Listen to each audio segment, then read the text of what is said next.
सोचो आप एक दिन टीवी ऑन करते हो और न्यूज़ में सुनते हो जापान में अर्थक्वेक, अमेरिका में फ्लड, यूरोप में हीट वेव, सब कुछ एक ही महीने में। और लोग कहने लगे ये सब क्लाइमेट चेंज की वजह से है। लेकिन कुछ रिसर्चर्स का कहना है कि ये सब एक सीक्रेट वेपन की वजह से भी हो सकता है, जिसका नाम हार्प, एक ऐसी टेक्नोलॉजी जो आसमान को भी कंट्रोल कर सकती है। हार्प का फुल फॉर्म है high frequency active auroral research programme.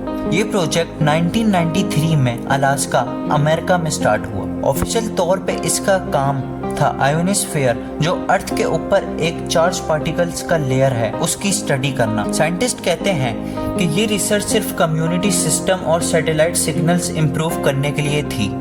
लेकिन कॉन्स्पिरेसी थ्योरिस्ट का कहना है कि ये सिर्फ रिसर्च नहीं बल्कि एक वेदर कंट्रोल वेपन भी। हार्प के antennas high frequency radio waves भेजते हैं जो आयोनोस्फीयर को हीट करते हैं। क्लेम ये है कि इससे आर्टिफिशियली क्लाउड्स बना बारिश कराई या स्टॉर्म क्रिएट किया जा सकता है। एग्जाम्पल 2010 पाकिस्तान फ्लड्स के बारे में कुछ लोग कहते हैं कि ये नेचुरल नहीं था, हार्प से ट्रिगर किया गया। कुछ साइंटिस्ट और जर्नलिस्ट का कहना है कि हार्प से ग्राउंड वाइब्रेशंस क्रिएट हो सकती हैं जो अर्थक्वेक को ट्रिगर करें। एग्जाम्पल 2010 हाइती अर्थक्वेक के बाद बहुत थ्योरीज आई कि ये एक हार्प का टेस्ट। सबसे ज्यादा शॉकिंग थ्योरी हार्प से extremely low frequency waves generate होती हैं जो डायरेक्टली ह्यूमन ब्रेन पे अफेक्ट कर सकती हैं, मतलब लोगों की सोचने समझने की एबिलिटी को कंट्रोल करना। थ्योरी ये है हार्प एक जियो फिजिकल वेपन है जो दुश्मन मुल्कों में बिना बम यूज किए फ्लड्स, ड्रॉट्स